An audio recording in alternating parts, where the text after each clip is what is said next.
তেল গরম হয়ে গেছে, আমি আঁচটা কমিয়ে দিলাম। এবার মাছটা ছাড়বো। এবার একটুখানি উল্টে দিচ্ছি। মাছটা খুব বেশি কড়া করবো না।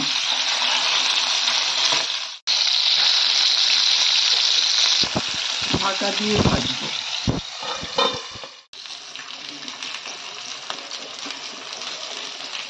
মাছটা ভাজা হয়ে গেছে, আমি তুলে নিচ্ছি।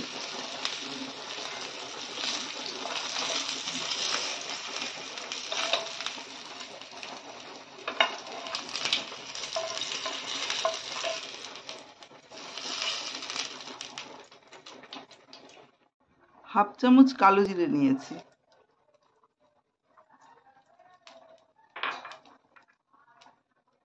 পেঁয়াজ, একটা বড় পেঁয়াজ অর্ধেকটা আমি কুচো করে নিয়েছি আর অর্ধেকটা বেটে নিয়েছি, কারণ মাছ তো কম।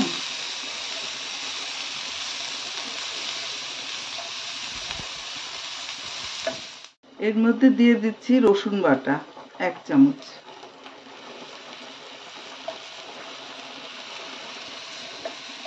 পেঁয়াজ বাটা,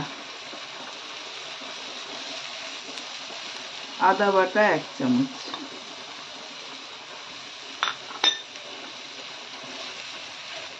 এটা একটু ভাজা ভাজা হবে।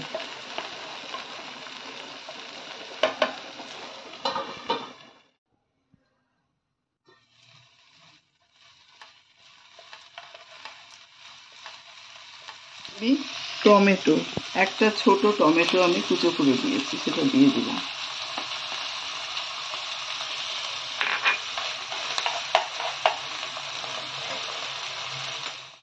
এবার দিয়ে দেব অল্প করে নুন, যাতে মজে যায় সবগুলো।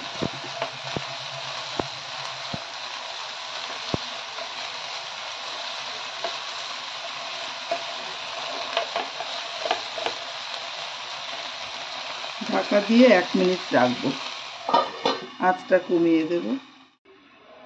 এখানে নিয়েছি ধনের গুঁড়ো, সব হাফ চামচ করে নিয়েছি। হাফ চামচ ধনের গুঁড়ো, হাফ চামচ জিরের গুঁড়ো, 1 চামচ নিয়েছি হলুদ গুঁড়ো, আর 1 চামচ কাশ্মীরি রেড চিলি, আর ঝাল লঙ্কা হাফ চামচ। আমি জল দিয়ে গুলে নেব।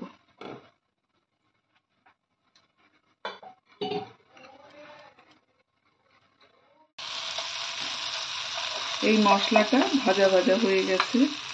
এবার আমি এই গুলে রাখা মশলাগুলো দিয়ে দিলাম।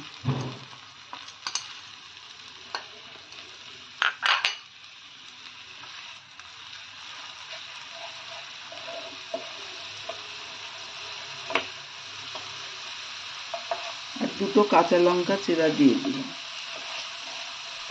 ঝাল আপনারা বেশি খেলে ঝাল লঙ্কার গুঁড়োটা আরো বাড়িয়ে দিতে পারেন, কাঁচা লঙ্কাও আরো দিতে পারেন।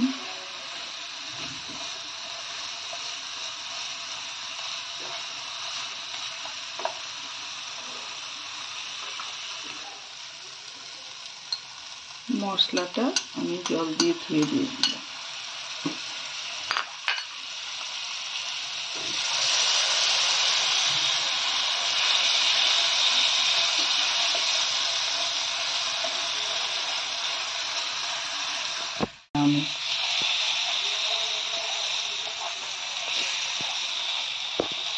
ভালো করে কষানো হয়ে গেছে, আর 1 মিনিট কষাবো। এবার আমি জল দিয়ে দেব, 1.5 কাপ মতন জল দিলাম।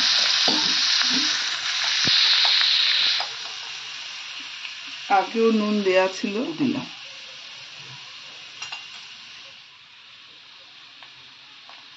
অল্প একটু চিনি দিলাম, চিনিটা অপশনাল, আপনাদের ভালো না লাগলে দেবেন না।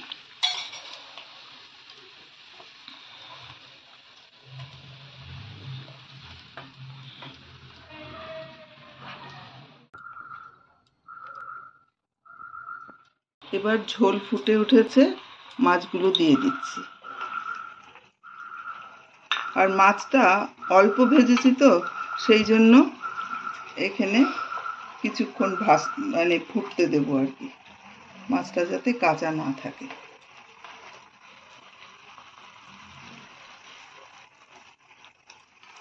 ঢাকা দিয়ে একটু আঁচটা কম করে দিলাম, ফুটুক।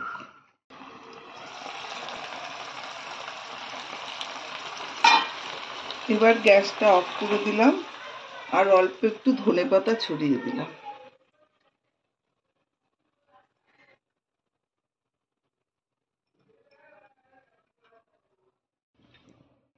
রান্না হয়ে গেল আর মাছের ঝাল।